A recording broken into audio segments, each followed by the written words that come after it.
Good morning. This video we will be looking into MIPS memory operands. In the last class we discussed the register operands. Like arithmetic instructions uses the register operands like a destination register and two source registers. Now there got some other MIPS instructions which uses another type of operand called memory operand. So when you are going to discuss the memory operand, in which situation, in which instructions the memory operands are used is the data transfer instruction uses the memory operand.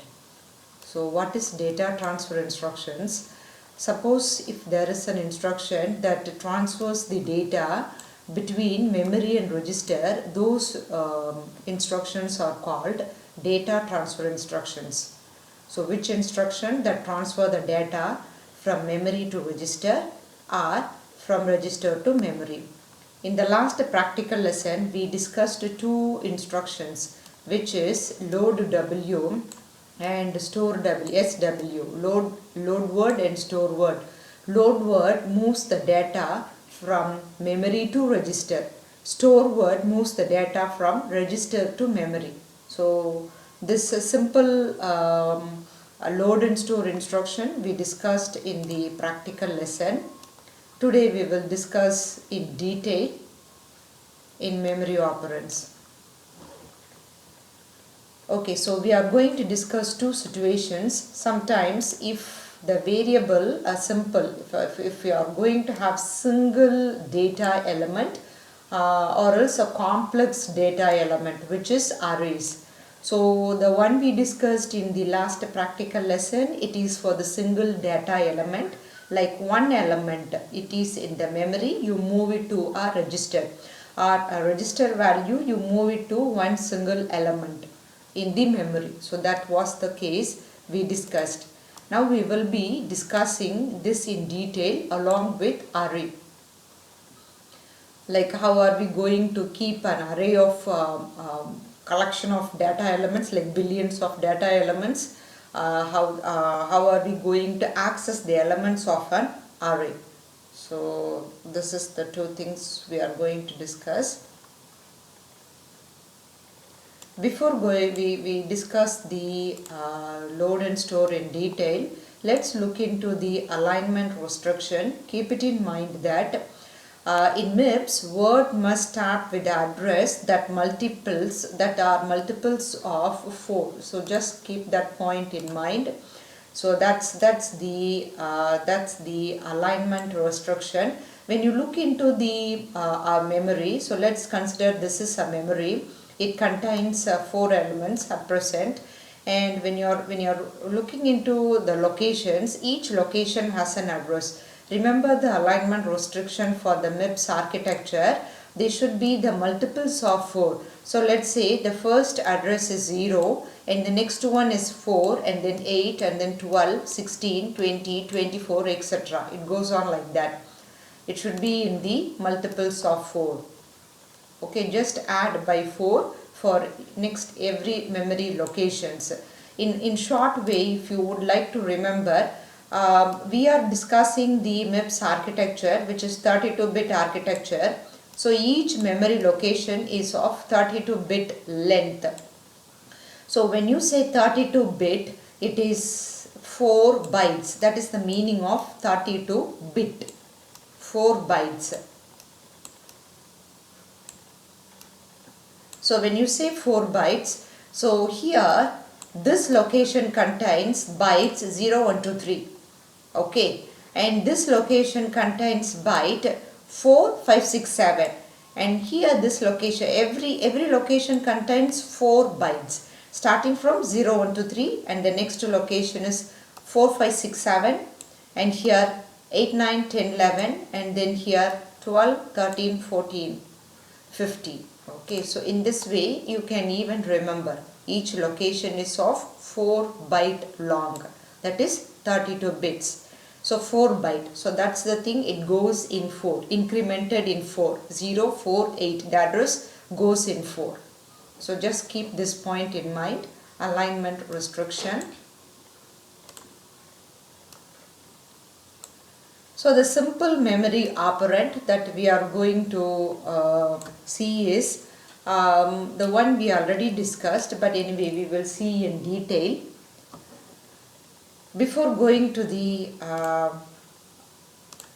explanation of the load word and store word, let's see what is a load, what is a store. Let's assume that there is some data transfer instruction that copies a data from memory to register, that is called load. Okay, if you put it in other way around, that is the complementary of the load is called store. What do you mean by store? It copies the data from register to memory.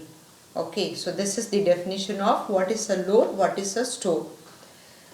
Okay, let's assume that you want to have you have a value in a register. For example, register is T0. Register T0 contains a value, for example, this is comma, for example 25. So I load the value 25. I use the load immediate instruction, for example. So register T0 contains 25. I would like to move this sorry, here it is. I would like to move this value 25 to a memory location. Let's assume that you have a memory location. There are a lot of memory locations and you already declared a variable A, for example, like this. I want to move the value 25 into this memory location. I want to write 25 here. So what I am doing, I have a value in a register. I want to move it to a memory location, RAM location. Register to RAM location. Can you see here? Register to RAM location. So this is the situation. So what is the instruction we have to use? Store word. So how to write it? Very simple. You write store word, and which register contains the value? Register T0 contains the value. Where you want to move? The RAM location is called A. So the value of T0 is moved to the RAM location A. So RAM location now will contain the value 25. This is one simple case for the data transfer instruction. In case if you have data in the memory and you would like to move it to a register. So in that case, what will happen? So you have memory locations, a lot of memory locations. Let's assume that this is the location called B. I just assume it's a B, and the value it has is 125, for example. You want to move this value, memory value, to a register called register T0. So what is the task here? Memory to a register. So if you are copying a data from memory to a register, the operation is called load. So how do you do? Very simple. You write load word, and what is the register name? T0, and from where you are going to move. I'm going to move from RAM location A. So the value of A is moved to register T0. Okay, so this is the situation. Okay, let's see that syntax and the examples I already gave you. So let's see the syntax. Syntax for the load word, very simple. You write the load word and the destination register followed by the RAM location. For store word, SW, and then source register and the RAM location. Here you need to see one thing. In majority of the MIPS instruction, what operand you write in the first is destination, but only in source, in store word, and one more instruction, that is the source. Okay, what does it mean? Load word, the value of the RAM location is moved to register. So here this is the source and the register is the destination. Here in the store word, the value of register is moved to the RAM location. So here this register is the source and the RAM location is the destination. So in few instruction like a store word and one more move instruction will have this difference, but majority of the MIPS instruction has the pattern. First operand is the destination and the upcoming are the sources. So that's the pattern followed by majority of MIPS instruction. Okay, so this is an example, simple example for a single variable. You have a single data and you want to play with the data. You want to move from memory or move from register. So that is the load word and store word. And sometimes if you have a collection of data, okay, what do you mean by collection is arrays, a data structure.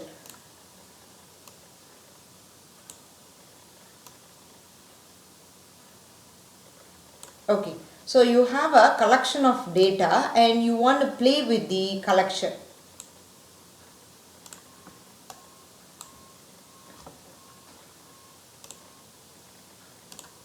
So let's assume that I have an array of let's call A is an array and it contains 4 elements. So there are 4 elements in array. Okay, instead of 4, let me go for 5 elements.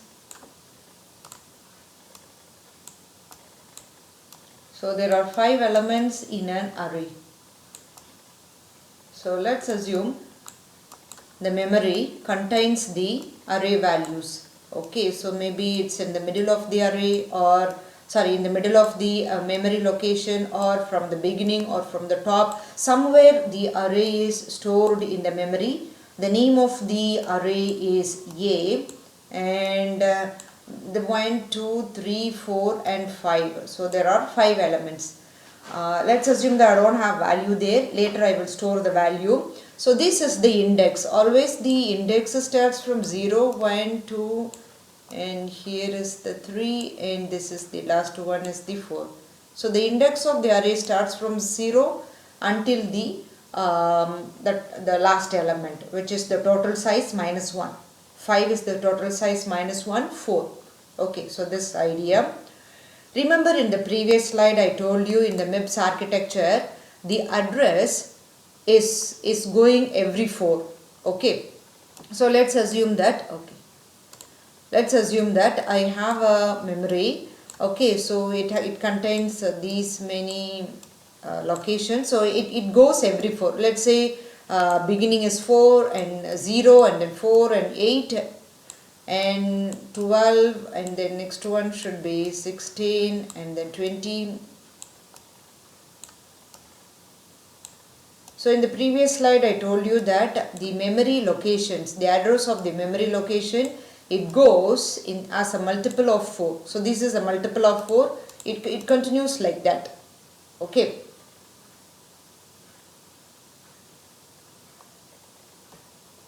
So the array starts from here.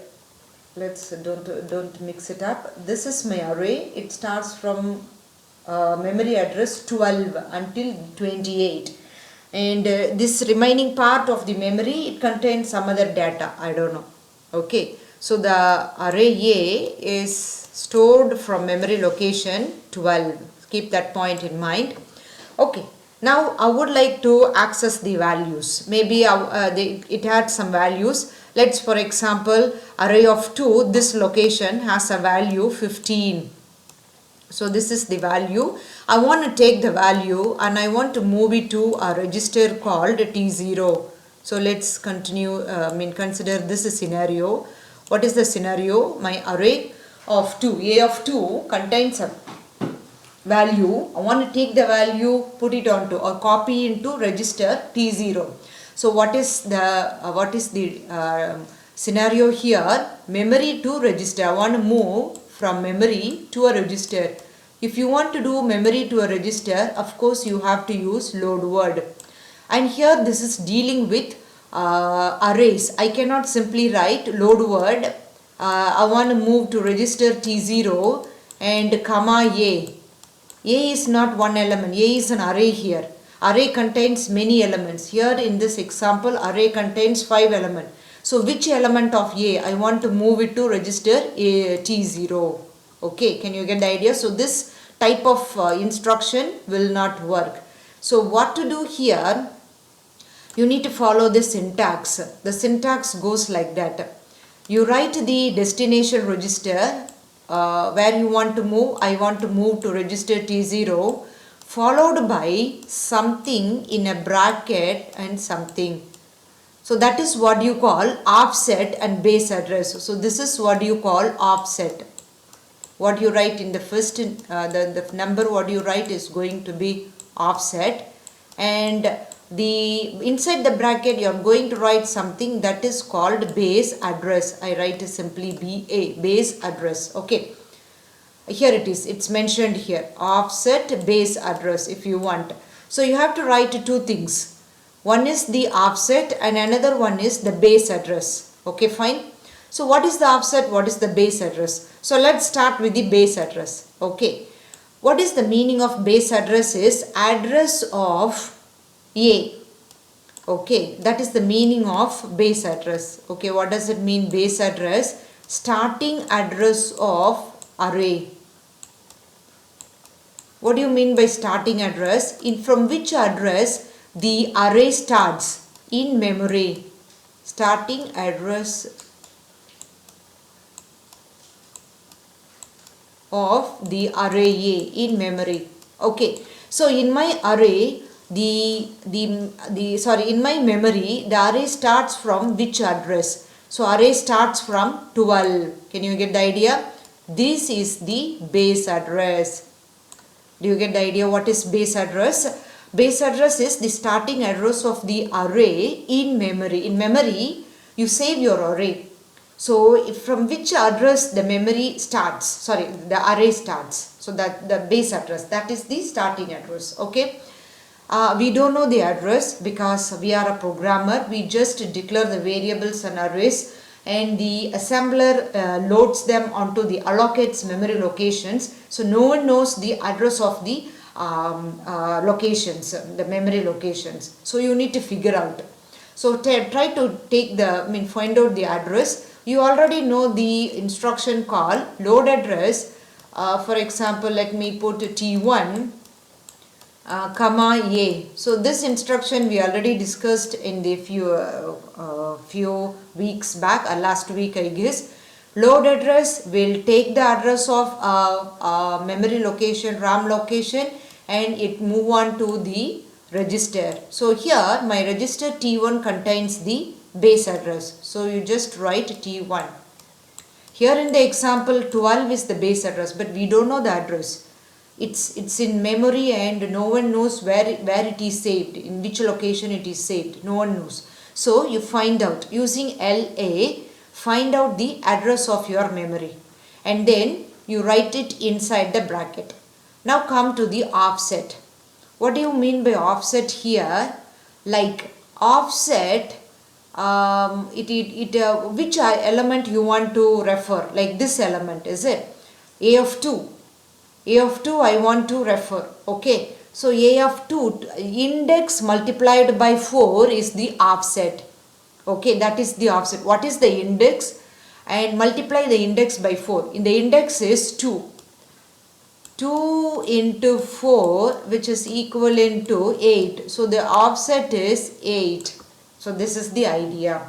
How do I get the offset? So you are going to refer an array. Which array element you are going to refer? You know the index of the element, multiplication 4, you get an offset. So 2 into 4, 8. So this is the idea.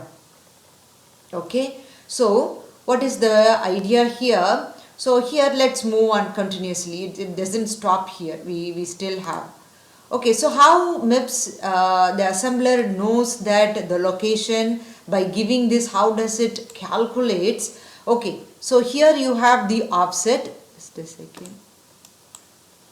So so you have the offset and you have the base address. So what is the base address here? It is in register T1. Basically it's 12. So the base address here in this example 12. So this is offset is 8. So base address is 12, offset is 8. When you add them all, you get to 20. So 20 is the address where you have your A of 2.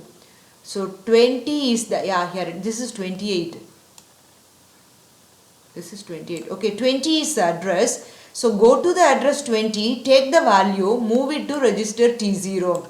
So go to the address 20, what value it has? 15, move it to register T0. Yeah, we did it already.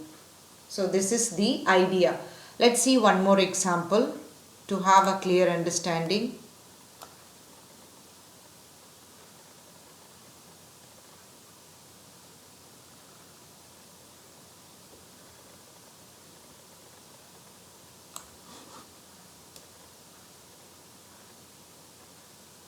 Let's assume this time A of 4. You want to move A of 4 to register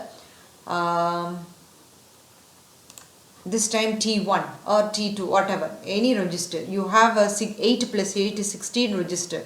So what is the question here? I have a value in A of 4. Maybe I have some value, I don't know. I want to move that value to a register. Maybe let's keep it T5. I want to move it to T5.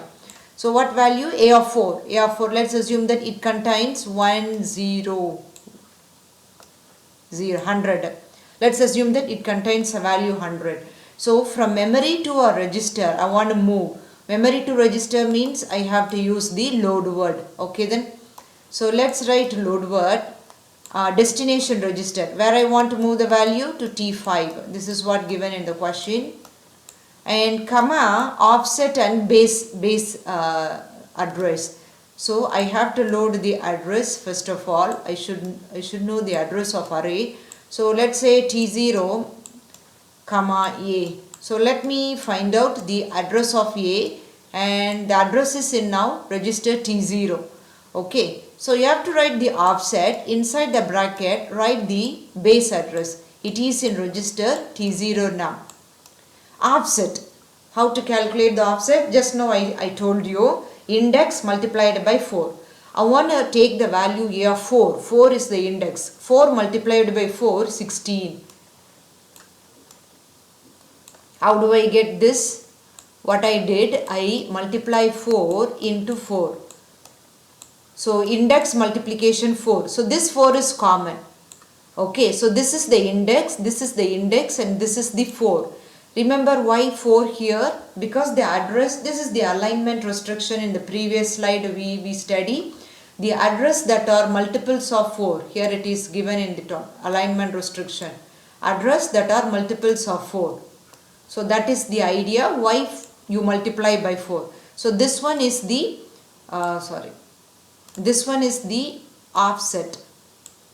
How do I calculate the offset? Index multiplied by 4. I want to refer, or I want to load the value of A of 4. 4 is the index. 4 multiplied by 4, 16. So let's calculate how assembler knows that this is the value it's going to load. The offset is 16. Okay, fine. The base address, register T0. I told you in this example, base address is 12. So when you add them all, you get the final answer, which is 28. Can you see that? So what do you get here? 28. So this 28 is the address of A of 4. So this is the address of A of 4. Okay, so you add the two. When you add 16 and 12, you get 28. That is the address where the necessary value A of 4 is there. So in 28, address 28, you have the value for A of 4. Okay. So this is the example here. There are quite a few examples mentioned. So they are loading load word, register T0 and 32. 32 and base address is given. So when MIPS add the 32 with register S3, it gets the final answer, and the value of that, value stored in that address is loaded onto register T0. That's the thing. Okay. How do they get 32? 8 into, here it is. They want to refer A of 8. A of 8. So index is 8 multiplied by 4, they get 32. 32 is the offset. So here is the offset. Okay then. So this is the idea of load word.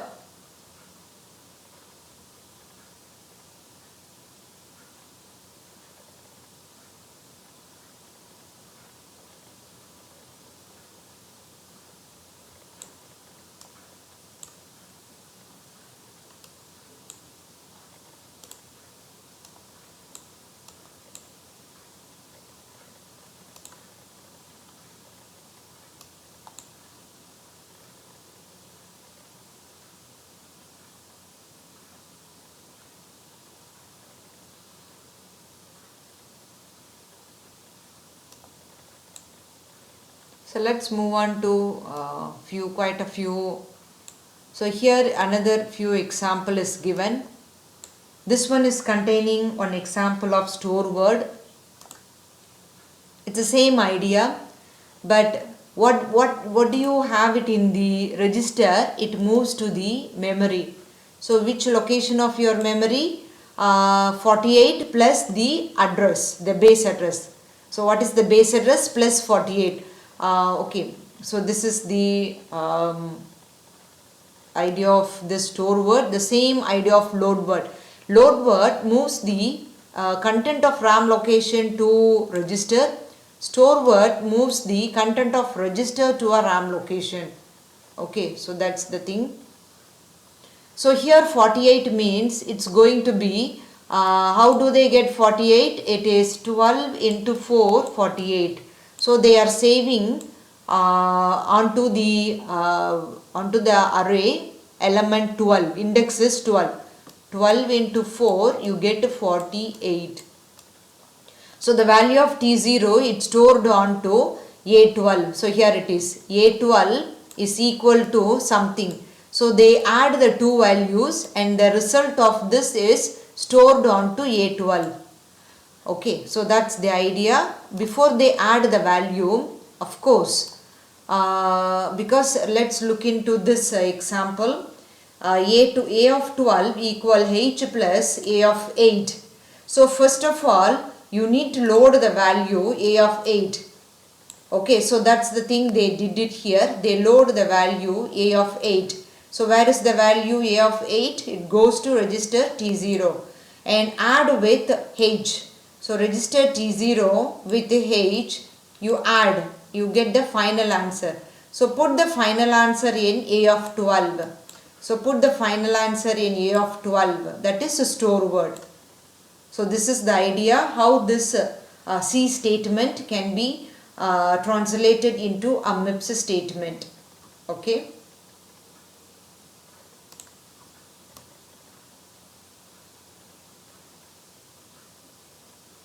Now let's compare the register and memory.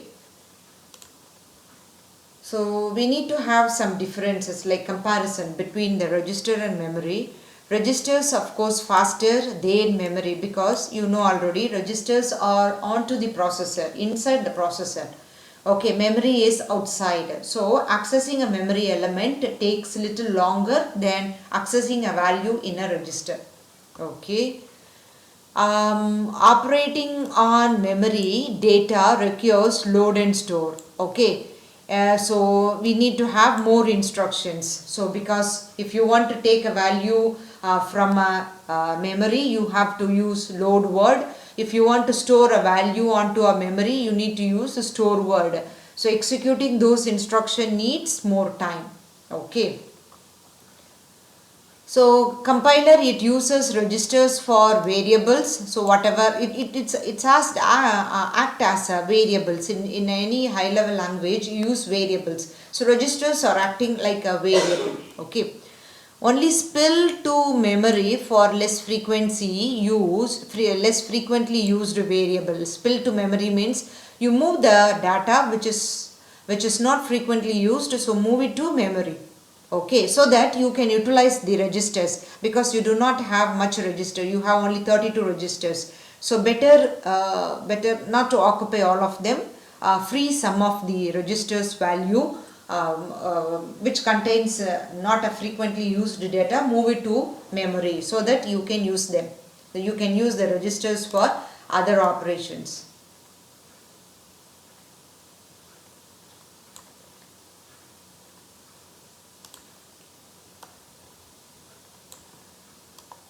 The next one is about hexadecimal numbers, which is base 16. Actually, you can have a you already studied it in digital logic design, the conversion of a binary to hexadecimal, or like from a hexadecimal to binary. For example, one example is given in this slide.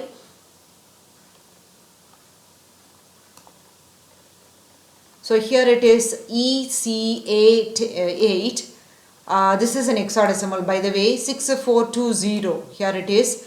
And if you want to know the binary equivalent of those hexadecimal, remember hexadecimal is base 16, like 0, 1, 2, 3, 4, 5, 6, 7, 8, and then 9. After 9 we don't call it 10, we call A, B, C, D, E, F. Okay, so what is the value of A? Binary equivalent of A is 1010. Binary equivalent of F is 1111. Okay, so here is the conversion of hexadecimal to binary. E here it is. E here is 1110, and for C it is 1100, and for A 1010, and etc. etc. The same way, if you would like to convert back to hexadecimal,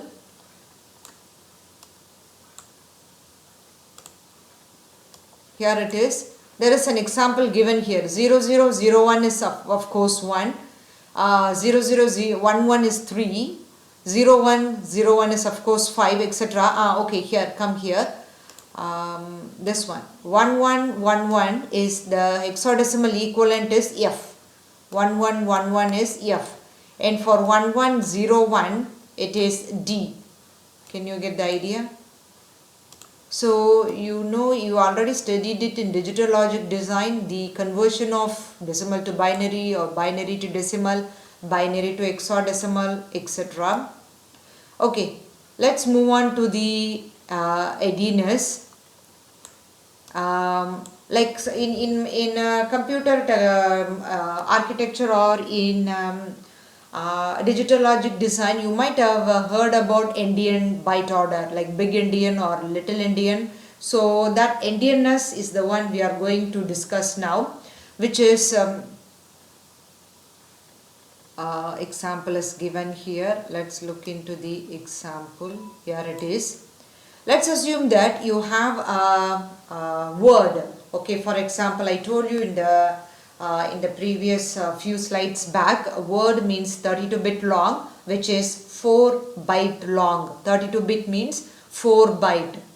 Okay, so when you have 4 bytes, so the lowest address of 4 bytes is used for the address of block for a contiguous 4 contiguous bytes. Okay, for example, in just now I was telling a few slides back, you might have remembered, for the memory, let's assume that each location is 32-bit long. That means 4 byte. So each location is 4 byte. And I mentioned that the address, we have the alignment. You need to remember the alignment restriction. The address goes for every 4. Like for example 0 and come here 4, and next one goes like 8, and next one goes like 12, and so on. Okay, and so on, it goes on like that. So let's assume that every location contains 4 byte. Okay, 1 2 3 4. So what is the address? Like here 0 1 2 3. So byte 0, byte 1, byte 2, byte 3. So the address of this entire memory location goes with the lowest byte. Okay, so the lowest address of the, here it is, it's mentioned here, lowest address for the 4 bytes is used for the address of the block. Okay, do you get the idea? Let's go on to the next one. There are 4 bytes here. What are the 4 bytes? Byte 4, byte 5, byte 6, byte 7. So byte 4. So the address, we say 4 only. So the lowest address of the 4 byte, which is the lowest address, 4. 4 is the lowest address. Lowest address of the 4 bytes is used for the address of that block. So address of this block is 0. Address of this block is 4. That is the lowest address. Can you get the idea? So that's the idea, but there are 2 ways for this. Is the one is a big endian and little endian. Big endian means the most significant byte of the data is placed at the byte with the lowest address, and little endian means the least significant byte of, means to say the little end of the data is placed at the byte. Okay, so here we are following the big Indian. So this is what I was telling.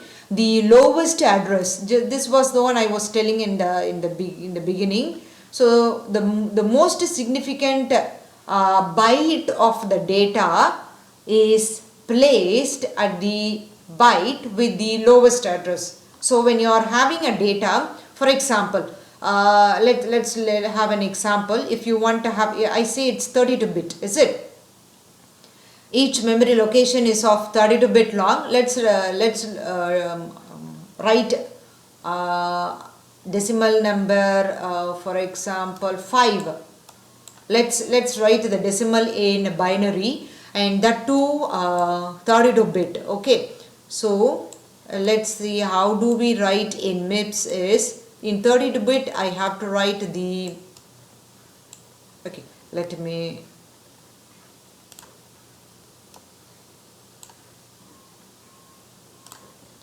I want to refer decimal 5. Okay, so if you are writing 4, 5, 6, 7, 8, 8 into 4, so every 4 I have a dash. So 5 means the decimal equivalent is 0, 1, 0, 1. And the rest are all, you fill it with zeros. Okay, you just fill with zeros.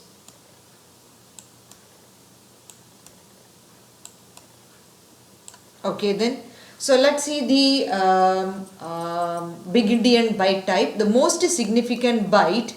What is the most significant bit? When you have a data, binary data, the one on the your left side, the one on your left side is called most significant. The one on your right side is least significant. Okay, so the most significant byte of the data is placed at the byte with the lower address. So here you write like that. So this is the lower address. This is byte 0. So here this is byte 0, and this is byte 1, this is byte 2, and this one is coming for byte 3. Okay, so this is big Indian byte order. But when you go into little Indian byte order, the least significant byte, which is here, the least significant byte of the data is placed at the byte with the lower address. So you have the data here, you call this is least significant. This one is you call least significant, this one you call most significant. Okay, that is the little Indian and byte big Indian. But MIPS follows the big Indian camp. What do you mean by big Indian?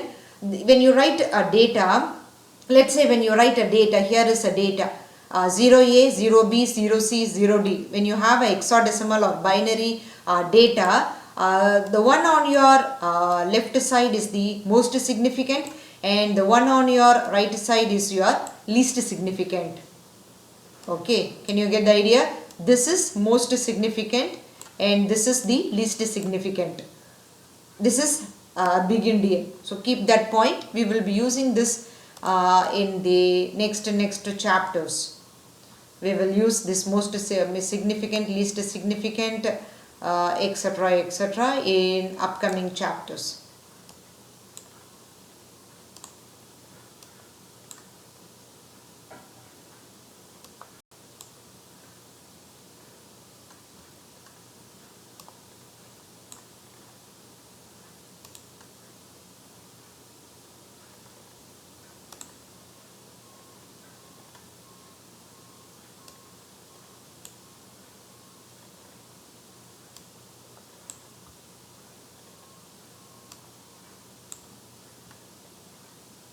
Okay, let's move on to the constant operands, or you can call it as an immediate operand. So what does it mean, constant operand? So in the previous cases we studied two types of operands that can be used inside the MIPS instruction, which is register operand and the other one is memory operand. Now the third type of operand we can have it in an instruction is immediate operand. When you say immediate, you can consider it as a constant. Okay, constant data used in the instruction. That is what you call immediate instruction. If an instruction uses a constant data, that's going to be called as an immediate instruction. Okay, for example, let's look into an example. Okay, you have a common case in programming is you normally a program may have some loops. Okay, because we may tend to use some loops when we want to do some repetition, repeated execution of something, and majority of the cases, I mean to say majority, not all of the cases, the incrementation goes like plus plus, like increment. Okay, like for example, if you use a for loop in Java, majority of the cases you have I starts from some number and I greater than or equal whatever, and then in the increment part you write like this. What is the meaning of this? Increment the I by 1. This is very common case, very common, or like very like a general case. So when I want to do that I plus plus in MIPS, how do I do? I do not have an instruction like this. Like I plus plus means add instruction. So let's assume add, and for example I is in register T0, I equal I plus 1. So register T0 again because I plus 1, and comma 1. No, I cannot use 1. It's a constant. Do you remember the syntax of arithmetic instruction? Write the opcode followed by destination register, source 1 register, source 2 register. So the syntax says you have to use all 3 registers. So I cannot write 1. So but this is a very common case. I don't have the instruction. In case if I want to do it in MIPS, how do I do? I have to declare a variable, for example data, and then or if you have a variable like for example a, and then you assign a value called 1. Let's assign 1, and in the text director you have to go ahead to load it. You already know load word, register to memory to register. So you move it to T1, for example comma a. So you move the value to T1, and here you use the value T1. So if I do that, yeah, it's fine. So just to add one simple one number, or just to increment a variable, what I am doing, I am declaring a variable in the data directive, and I am loading the value onto a register, and then I am using it in the MIPS instruction called add. This is too long, takes like many clock cycles just to increment one variable. So instead, if there is a special instruction that will increment a value quickly, that will be easy for the programmer. So MIPS designers, they came up with one instruction called add immediate. What you do, you just write add and then immediate, and very simple. You write the register, like for example T0, comma T0, comma what do you want to, how much you want to increment, like by 1, by 2, by 3, by 4, you write it. So this is one example given here. They increment by 4. Okay. So we have add immediate only. There is no such called subtract immediate. There is no. Okay, we do not have subtract immediate. No. So if you want to subtract a value by 1 or by 2, you just use the negative constant like this. Like add immediate S2, S1 minus 1. So that means what is the value of S1? Subtract minus 1. That is the meaning. Okay. So this is the idea of immediate instruction. Okay.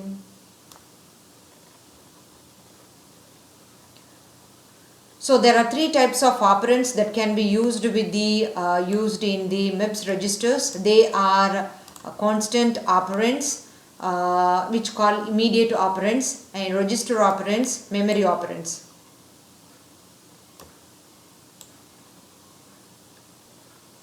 Okay, there is one more thing before going to the next topic. Let's see this. There is a register called register 0. This is the name of the register. You know, we write register S1, S2, something like that. We have a register. You put a $ and then 0. Z-E-R-O, register 0. Remember, it contains the value 0 always. You cannot overwrite it. Mean to say, you cannot change the value of this register. It always contains the value 0. That's it. Okay. Sometimes if I want to move a value, for example, let's assume that you have a value in register T0. I have something in register T0. I want to move this value T0, for example, to another register called T1. I want to move the value of T0 to T1. You can do this with the help of the 0 register. How do I do? See here, they want to move the value S1 to register T2. Okay. So you add S1, content of S1 with 0. So what do you get? You get the same number. So the same number is moved to register T0, T2. So if you are going to move between registers, you make use of this 0 register. Okay. So this is a simple way of moving between registers.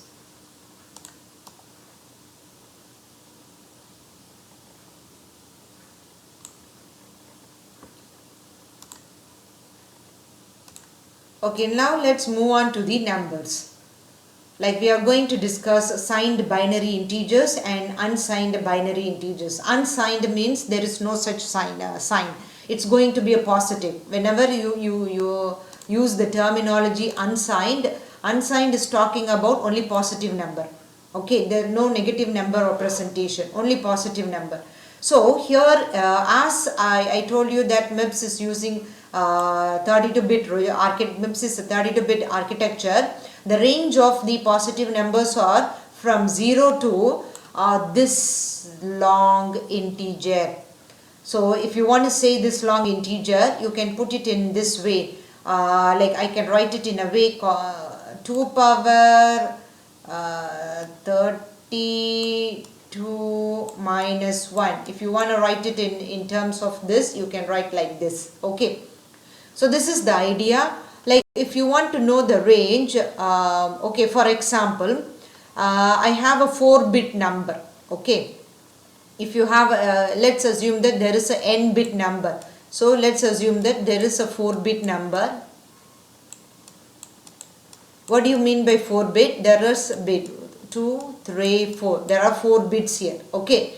So what is the range? So let me calculate the range for the 4-bit number is, this is 2 power 0 and this one 2 power 1 and this is 2 power 2 and this is 2 power 3. Am I right?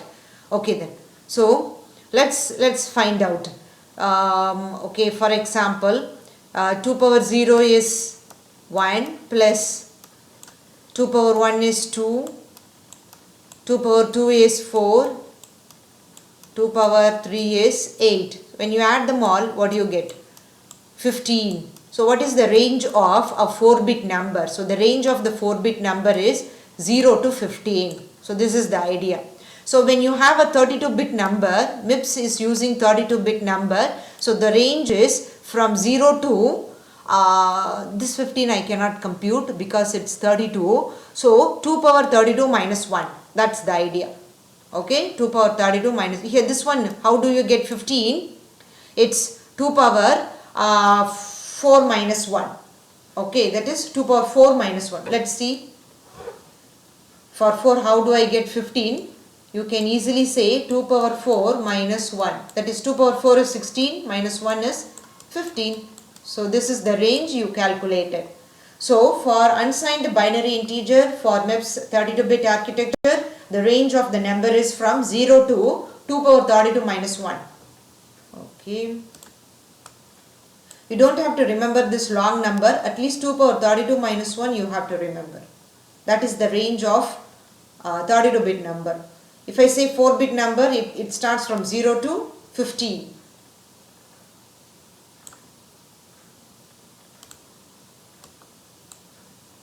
So this is about the unsigned numbers. So let's look into closely for the twos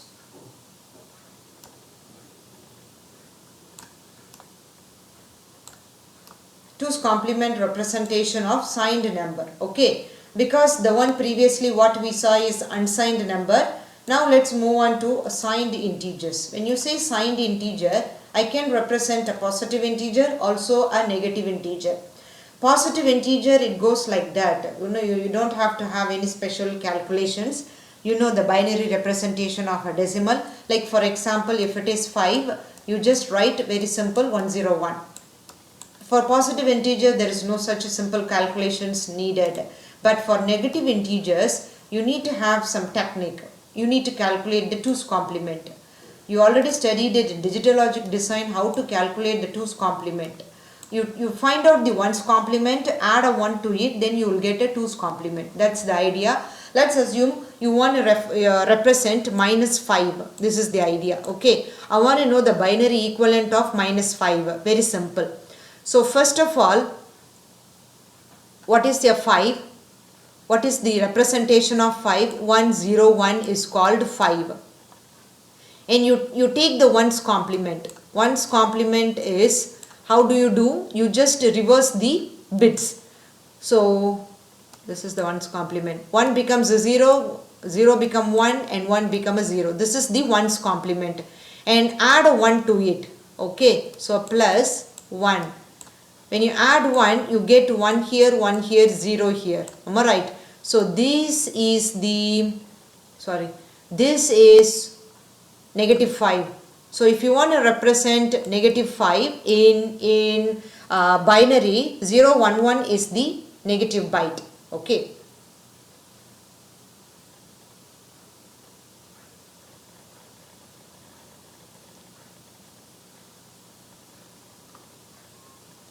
Just a second.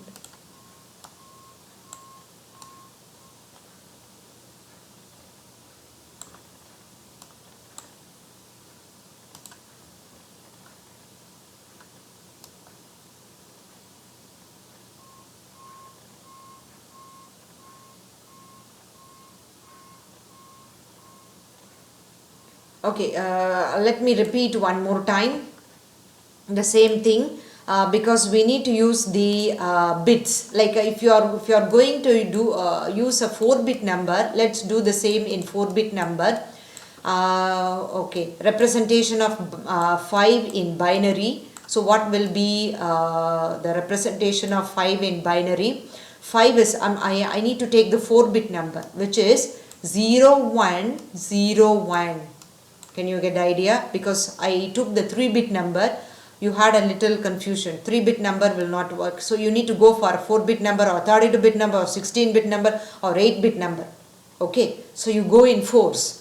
So 5, the binary equivalent of 5 is 0101. Then you compute for this 5, you compute the 1's complement, which is 1010. And now add a 1 to it, you get the -5, which is sorry, this one is 0.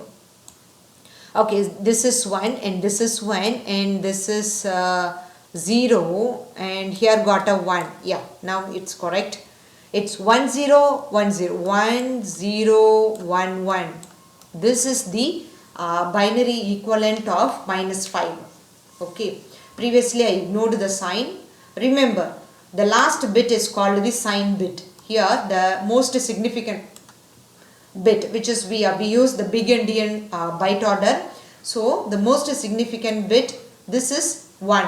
1 means negative, 0 means positive. Okay, let's do the same for +5. If I say +5, what is +5 in 4-bit? 0 1 0 1. So the most significant bit is 0. 0 means positive. So here this is negative. 1011. So 1, the last bit, the most significant bit tells you the sign.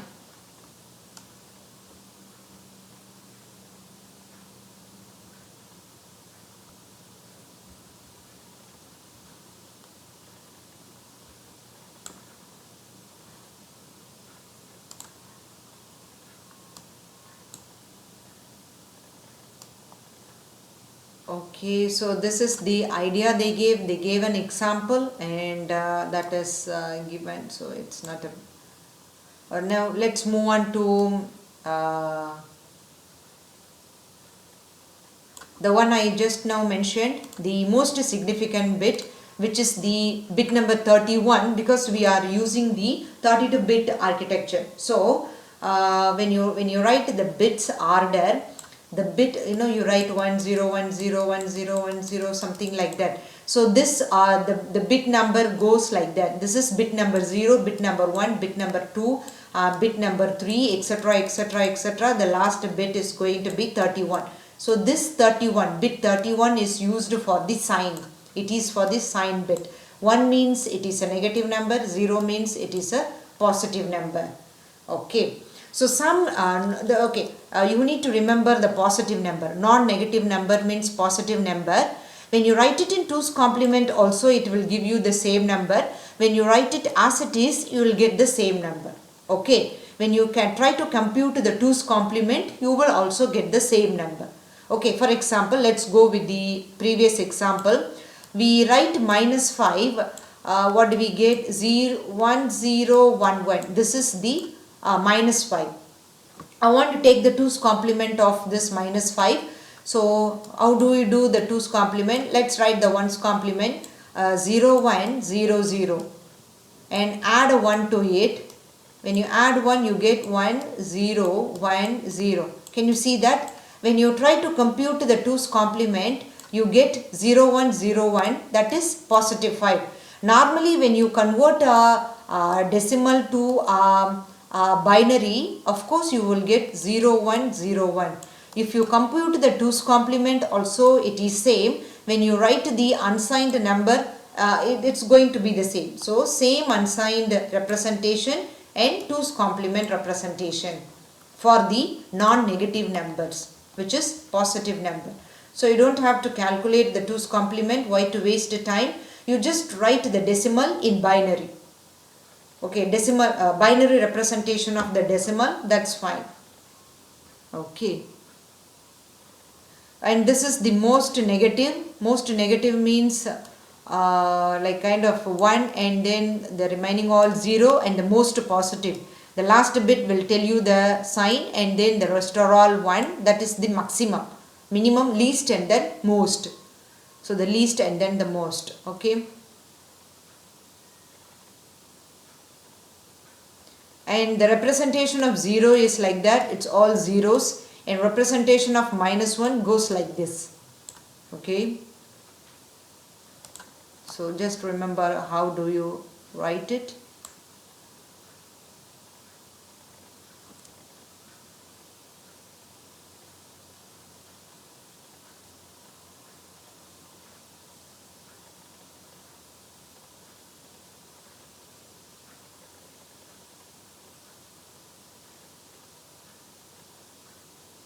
So if you want to know how the minus 1 is represented, you know the 2's complement. Write the 1 and then try to figure out the 1's complement. Add a 1, you will get the 2's complement representation. You can try because you know the 2's complement. Now let's move on to the negation, signed negation. Okay. This is the one I discussed already. Like I gave you 5 and then I asked you to find out the minus 5, negative 5. Here in this slide it's given 2. What is the binary equivalent of 2 and what is the binary equivalent of minus 2? How do they get the minus 2? 2's complement. Okay. And you take the 2's complement of minus 2, you will get the positive 2. Okay, here in this slide it's explained. 2's complement of 2 will give you the minus 2. And 2's complement of minus 2 will give you the positive 2. Okay. And now let's move on to the sign extension. What do you mean by sign extension is, let's assume that you want to extend a number. Like you have a 4-bit number. I have a 4-bit number. I want to extend to 8-bit number. In digital you might have studied extender. There is a component called extender. It will extend to the required bits. Let's assume that I have a 4-bit number which is,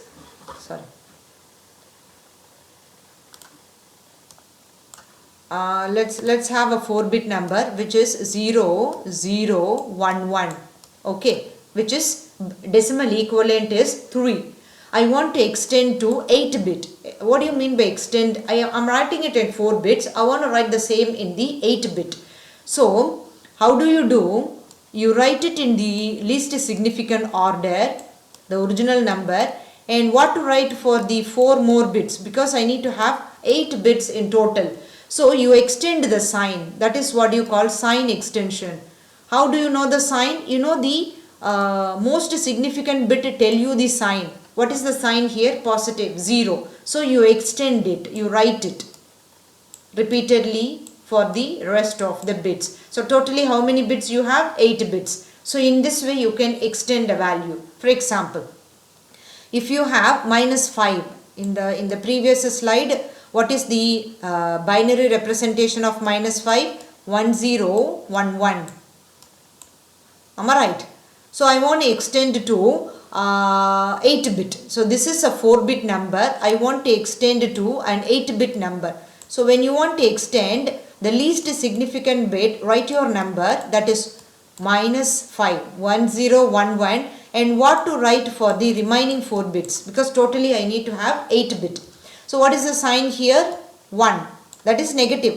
So you extend it, you repeat it. 1111 and then 1011. So there are some examples are given for writing +2 and -2. So this is what you call sign extension. When you want to extend a bit, when you want to extend a number from for example 4-bit to 10-bit, 18-bit, 4-bit to 8, or from 4 to 16, or whatever extension you want to do, just extend the sign bit only. You don't have to do any calculations. So this is about the extension. This point we will come back to this when we do the programming, like add immediate and then load byte, load afward, and replicate the sign C.F. These are the things we will look into these instructions in the practical lesson later, not now. So some examples for the sign extensions are given, so you can refer it here. Okay, so this is very simple. Let's assume that you have a number -2. Okay, so -2, the binary equivalent of -2 is given here. Is it? This is +2, and you compute the ones complement, and then you add a 1 to it, and then you get the -2, -2. This is your -2. This is how many bit? 4 plus 4 plus 4, 16 bit is here. So I want to extend the 16 bit to 32 bit. So I want to write 32 bit. What is the sign here? The most significant bit will tell you the sign. That is 1. So you extend 1. Do you get the idea? So you extend the sign for the rest of the bits. So you will get the the extension. So this is about the basic idea of the theoretical concept, and for the practical, we discussed in the practical lesson, in the practical class, the type of instructions we have. This is for the practical lesson. Like we have in a MIPS program executable instructions, which can be executed during the runtime. The instruction will tell the processor do this, do that, commands the processor to do something. Okay, and then we may have macros. In pseudo instruction we will write macro later after the midterm, and directives. We have 2 directives, like kind of data directive. We studied 2, data directive and text directives. Okay, and we saw the structure of your program. You write the data directive and you write the text directive. Okay, and how do you declare a variable? Data declaration. So these are the things we discussed. The rest of the slides in chapter 2 part 1 we discussed in the practical lesson. So how do you declare a double value, how do you declare a floating point value, and how do you declare a character type value, and the system calls. There are 10 system calls, but in the slide it's written only 7, but there are 10. Okay, when I teach the number 8, number 10, number 10 already I gave an idea in the practical lesson. Number 8 I will teach after or before midterm. Okay, So these are the system call, and we already discussed how to print an integer. The code service code is 1, and how to print a string, and the service code in V0 is 4. We already discussed these two. Okay, and this is some simple example for how to print a message hello world, and how to print a number 125, a integer number. This is another simple example to print a message, fine, and to read a value. So this reading we will discuss in the next practical lesson. This one is reading a value, not only printing, because in the system call there are many services. You can see the service, not only printing, you can see it from here. First 4 are for printing, and the next next service like 5, 6, 7 are for reading integer, reading float, reading double. Okay, so reading integer we will discuss in the next practical lesson. So this is about chapter 2 part 1. Thank you.